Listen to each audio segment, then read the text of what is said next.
ইরানে এবার ভয়াবহ হামলার ইঙ্গিত দিলেন যুক্তরাষ্ট্রের প্রেসিডেন্ট ডোনাল্ড ট্রাম্প। এক রহস্যময় বার্তায় তিনি বলেছেন, এটি ছিল ঝড়ের আগে শান্ত পরিবেশ। চীন সফরের রেশ শেষ না হতেই তার এই মন্তব্য ঘিরে নতুন করে উত্তেজনা তৈরি হয়েছে আন্তর্জাতিক অঙ্গনে।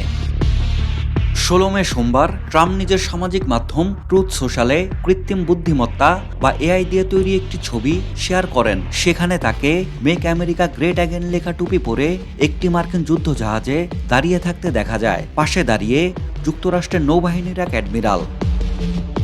উত্তাল সমুদ্র, আকাশ জুড়ে বজ্রপাত আর দূরে ইরানি জাহাজ, সব মিলিয়ে ছবিটি ছিল যুদ্ধের পূর্বাভাসের মতো।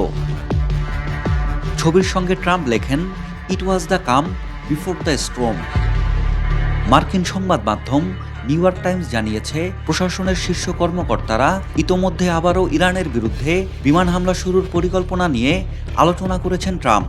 কূটনৈতিক অচলাবস্থা ভাঙতে সামরিক পথ বেছে নেওয়া হবে কিনা সে বিষয়ে গুরুত্বপূর্ণ সিদ্ধান্তের সামনে দাঁড়িয়ে আছেন ট্রাম্প। যদিও গত ৮ এপ্রিল মধ্যপ্রাচ্যে একটি নাজুক যুদ্ধবিরতি কার্যকর হয়, তবুও পরিস্থিতি এখনও ঘোলাটে। বিশেষ করে বিশ্বের গুরুত্বপূর্ণ সামুদ্রিক রুট হরমুজ প্রণালী ঘিরে উত্তেজনা কমেনি। এই সংকট মোকাবেলায় ট্রাম্প সাম্প্রতিক সময়ে একাধিক বিশ্বনেতার সঙ্গে বৈঠক ও আলোচনা চালিয়ে যাচ্ছেন। ফরাসি সংবাদ মাধ্যমে এক সাক্ষাৎকারে ট্রাম্প বলেন, শিগগিরই শান্তি চুক্তি না হলে ইরানের সামনে খুব খারাপ সময় অপেক্ষা করছে। অন্যদিকে ইরানের পররাষ্ট্রমন্ত্রী আব্বাস আরাকচি জানান, ট্রাম্প প্রশাসনের পক্ষ থেকে নতুন আলোচনার বার্তা পেয়েছেন তারা। তবে ওয়াশিংটনের প্রকৃত উদ্দেশ্য নিয়ে এখনও তেহরানের মধ্যে গভীর অবিশ্বাস রয়েছে বলেও মন্তব্য করেন তিনি।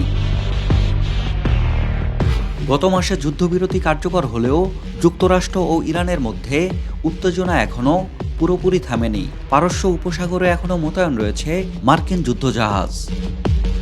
সাজ্জাদ শুভ, দেশকাল নিউজ।